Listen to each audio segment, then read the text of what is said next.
6 things a martial artist shouldn't do in a street fight. Keep watching. The first thing a martial artist shouldn't do is give any indication that they know what they're doing. This feels counterintuitive to me because I thought that I should emanate this image of someone who's not worth messing with. Advertising or saying to people, this is what I do, leave me alone, can be a credible threat and people might back down. But if the person intends to engage you in this encounter, they will escalate to further levels of violence. They'll weaponize themselves. And that is the danger to you. If you took a Bruce Lee pose in front of me, I'd pick up a chair and smash it over your head. Classic. Well, the point is, if I really felt that I couldn't handle you or you are going to be tough or hard work in a fight, I'm going to escalate to put the odds in my favor. And that would mean picking up anything in my environment, getting my friends, weaponizing myself or doing anything I can because you've shown me that you've got some skill. They're going to make it easier for themselves. So you need to make them feel like it's already easy enough. Why give the person an inkling that you've got a skill? Use the element of surprise. If they underestimate you and you have some skill, then you can use that to your advantage to dominate and control that person. So the best thing to do is try to mirror the behavior in front of you. Try to not pose in a martial arts stance. Don't give any indication that you know what you're doing.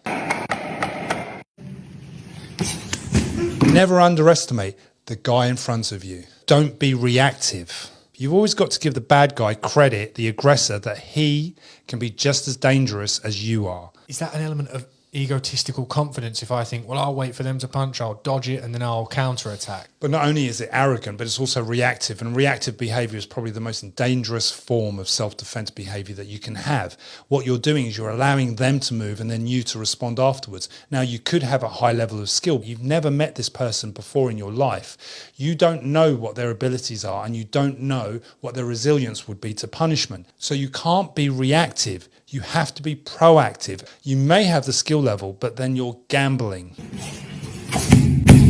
Never assume that the bad guy will move how your training partner moves in the gym. Your understanding of physical movement is really reflective of your experience, but you can't assume that the person in front of you is going to move the same way as they do when you practice your martial art. Okay, so in the real world, not only are you likely facing someone who's untrained or trained differently from you, but you're not dealing with this same structure that you've been used to training in. But if you've ever trained with a beginner in your own specific martial art, they are the worst people to train with because they're so unpredictable. Now you put that in the context of a street fight. If you have this sort of expectation that the bad guy is going to move the way that your training partner does, then that's not going to happen. And when you're a trained martial artist, is you get used to people moving in a certain way. How you fix that, you try to train with the new people that come in the gym that have never trained before. They're going to fight erratically, as you said. But that's how you get the experience of how to deal with people that don't move the way that you expect them to move. Don't take your gym mentality to the street. Basically, don't fight fair. It's not necessarily the rules, it's your conditioned response to the stimuli. Yes, so you're conditioned to these rules that you are, even if they're unspoken, you're following. But it could just be the rules are you don't kick the groin, for example, or you don't do this. But if you don't train it, it becomes an adversity to you. You won't naturally be inclined to kick someone in the groin. You won't naturally be inclined to headbutt someone, for example. Both of which could be life-saving moves if you're under attack. How many people train grabbing the testicles? But you don't want to be caught short, needing to do that and not knowing how. Yeah, exactly. And that's my point. Makes sense. If you fight to a certain rule structure, then that's going to be imported subconsciously into the fight. We never want our subconscious conditioning to become a disadvantage for us.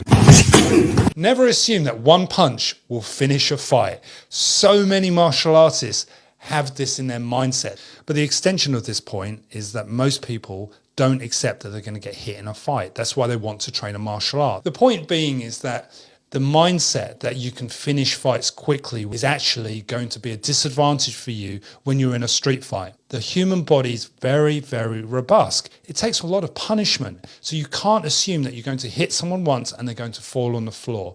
You need to be able to fight them until it's over. And you don't get to decide really when that is. But here's the thing, never forget that that person is also having an adrenal response too. You're suffering from adrenaline, you can take punishment, but so too is that person. So you're hitting someone that's also experiencing adrenaline. Yeah. It's just as dangerous for you than it is for them. If you accept that you'll get hit in a fight, then you'll be much more effective in defending yourself. That's a psychological issue. Don't try to look the part. Fighting is formless.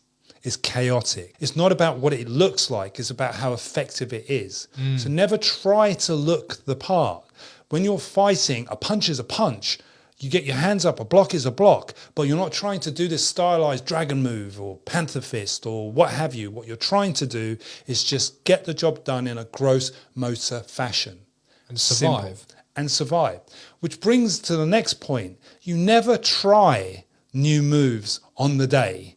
That is the time when you should know what you're doing by that point. If you go into it and you have no expectations of what's going to happen or what move you're going to do, it's going to be far safer, and you're actually going to be much more effective in your own self-defense because you're responding to real-time information, not what you think's going to happen. So it brings us back to that same critical point, which is that adapt, be fluid, and deal with the information as it's handed to you, not with preparation and thought about what's going to happen, what it's going to look like, how you're going to react, what that's going to feel like, because then you're caught up in your mind and you're missing what's happening in front of you at the time. Ultimately, most people want to look good when they're fighting. They're more obsessed with how they look rather than how effective they are because they're attracted to martial arts because it looks good. But the truth is, in a real attack, if I'm focused on what I look like and I want to look cool, then I'm putting my life at danger and my family's life at danger as well. That's one thing that a martial artist shouldn't do.